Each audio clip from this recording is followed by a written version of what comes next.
Well, crap. Because that's what just happened to the stock market. Donald Trump is back at it again with the trade war.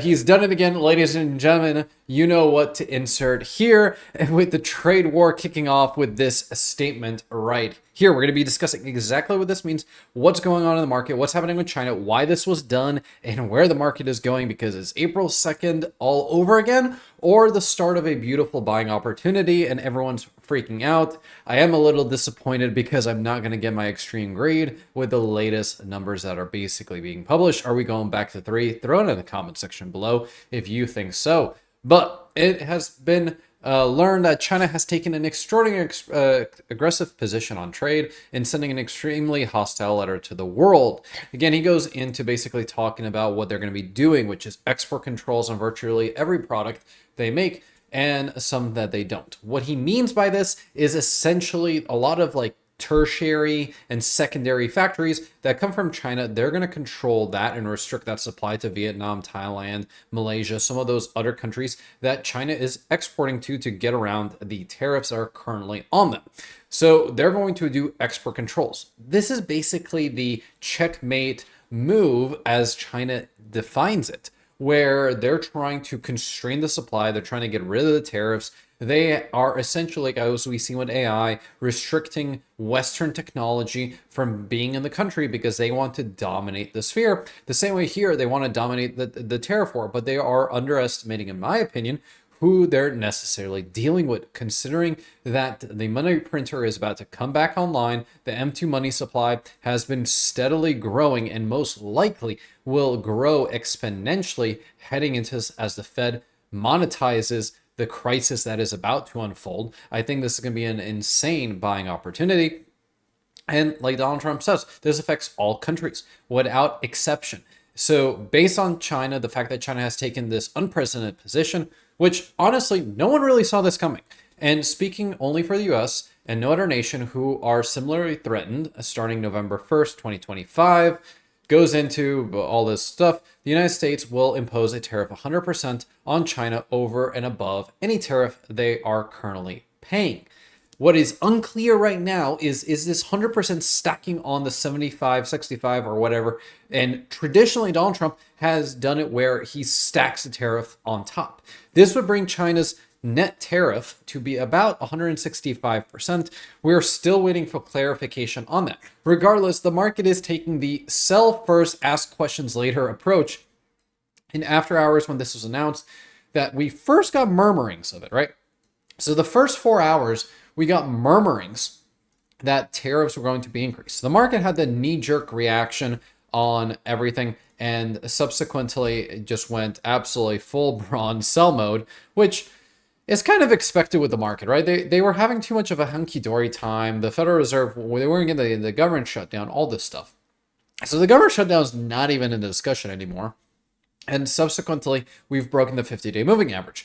Well, bring back PTSD like no other, because let's go back to April when everyone said the world was going to be ending. What did? We just went straight line down through the 50 as we are doing right here. So the natural question is, are we going to get a repeat of this? Or is this just a flash in the pan?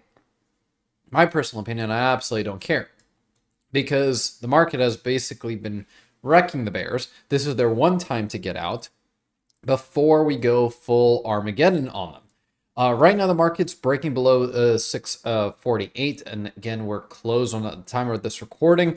However, we've approximately shed another 1% on top of the 2.7%. The NASDAQ, even worse, right? Coming to the NASDAQ, we've parked ourselves right around that 50, which should tell you exactly what's about to happen.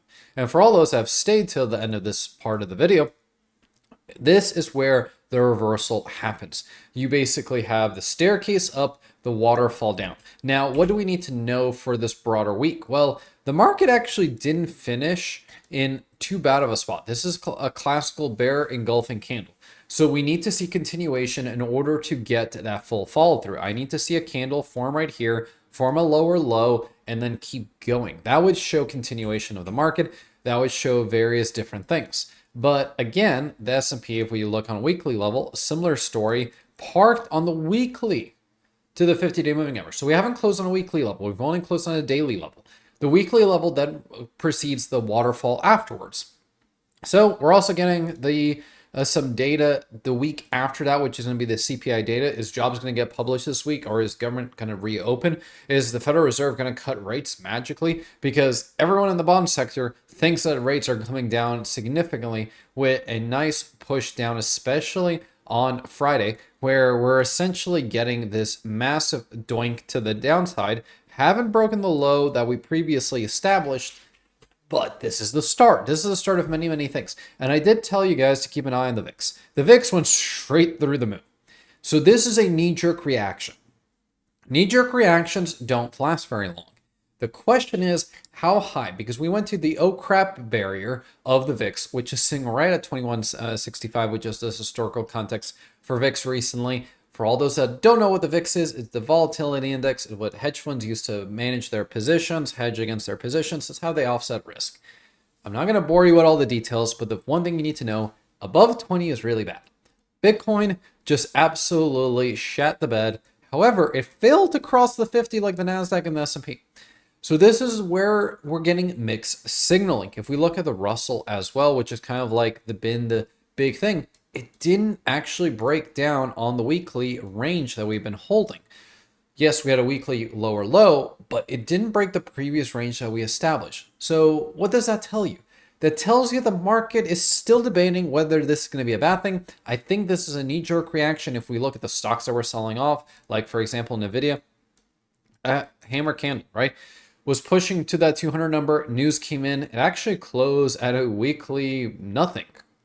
We see like companies like Meta, not really a lot of movement. Microsoft, Google, right? So I'm going through this to point out there wasn't a lot of movement in the heavyweights, right? We didn't see a massive movement in Microsoft, Amazon. Well, Palantir, even with it had a bullish week, did close lower than we opened. So this is really indicating that knee-jerk reaction. We can look at RSP breaking down below the 50, right? Broader markets selling off. That means it can reverse very easily, especially with like companies like Intel, right? Not really having that knee-jerk bearish reaction. Crude, which is like the energy supply, went straight down lower. So is inflation coming back?